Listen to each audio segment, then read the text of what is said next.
మీ business ఏదైనా మీ ఊర్లో promotion చేయాలంటే అది సుమన్ టీవీతోనే సాధ్యం. ఇప్పుడే సంప్రదించండి. నియోజకవర్గాల్లో గెలిపే లక్ష్యంగా కూటమి అభ్యర్థులు దూసుకుపోతున్నారు. ప్రచారంలో అయితే మాత్రం చాలా శరవేగంగా అయితే మాత్రం ఉన్నారని చెప్పుకోవచ్చు. ప్రజెంట్ అయితే మనతో ఈ యొక్క ప్రచారాలకి సంబంధించి మాట్లాడడానికి సినిమా నటుడు హైపరాది గారు అయితే మనతో ఉన్నారు. ఆయనతో మాట్లాడదాం. సార్ చెప్పండి సార్, 2 రోజులుగా మీరు ప్రచారంలో దూసుకుపోతున్నారు. కొనతల రామకృష్ణ గారికి ఓటమి, అతనికి ఎక్కడ చూసినా ఓటమి అనేది లేదు. ప్రజల్లో మంచి ప్రజాదరణ ఉంది. అలాంటి వాటికి మీరు కూడా బోనస్ గా తోడయ్యారు, ప్రచారంలో దూసుకుపోతున్నారు.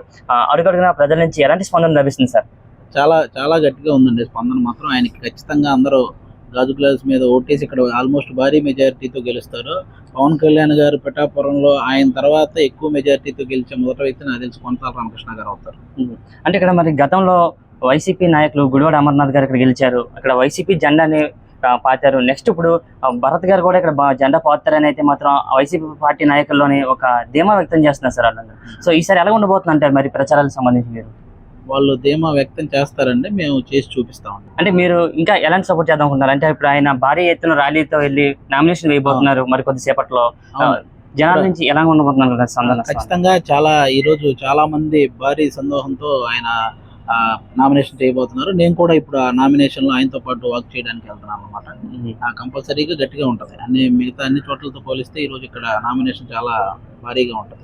సార్, సినిమా ఇండస్ట్రీలో చాలా సగం మంది టీడీపీ అంటారు, మరి సగం మంది జనసేన, సగం మంది వైసీపీ ఉంటారు. సో హైపరాది గారు జనసేన పార్టీలోకి రావడం, అతను ప్రచారం చేయడానికి అలా మెయిన్ రీజన్స్ ఏంటండి? పవన్ కళ్యాణ్ గారు. ఎందుకు అంటే పవన్ కళ్యాణ్ గారు అంటే చాలా ఇష్టం అండి. ఆయన సిద్ధాంతాలు కానీ, ఆయన ఫస్ట్ నుంచి కూడా ప్రజలకు సహాయం చేయాలనుకునే వ్యక్తి. ఆయన ఏమి డబ్బులు దాచుకుందామనో ఆలోచన లేని వ్యక్తి. ఆయన ఓన్లీ అంటే కనీసం వాళ్ళ పిల్లల అకౌంట్లు ఉన్న డబ్బులు కూడా తీసి సహాయం చేశాడంటే ఇంకా అర్థం చేసుకోండి. ఆయన డబ్బు మీద ఆశ లేని వ్యక్తి రాజకీయాల్లోకి వస్తే ఖచ్చితంగా అందరికీ ఫుల్ పనులు జరుగుతాయి అన్నమాట.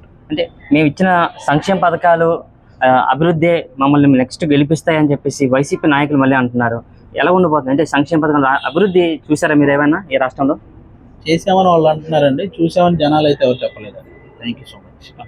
ఇది ఇక్కడ పరిస్థితి. మనం చూసుకున్నట్టయితే మాత్రం హైపరాదిగా చెప్పడం జరుగుతుంది. పవన్ కళ్యాణ్ గారి ఆశయ సిద్ధాంతాలు నచ్చే నేను ఇక్కడ వైసీపీ జనసేన పార్టీకి అయితే ప్రచారం చేస్తున్నాను. ఖచ్చితంగా ఈసారి ఇక్కడ వైసీపీ పార్టీని అయితే మాత్రం గెలవకుండా జనసేన, టీడీపీ, బీజేపీ ఉమ్మడి పార్టీని అయితే గెలిపిస్తామని హైపరాది గారు అయితే చెప్పడం జరుగుతుంది.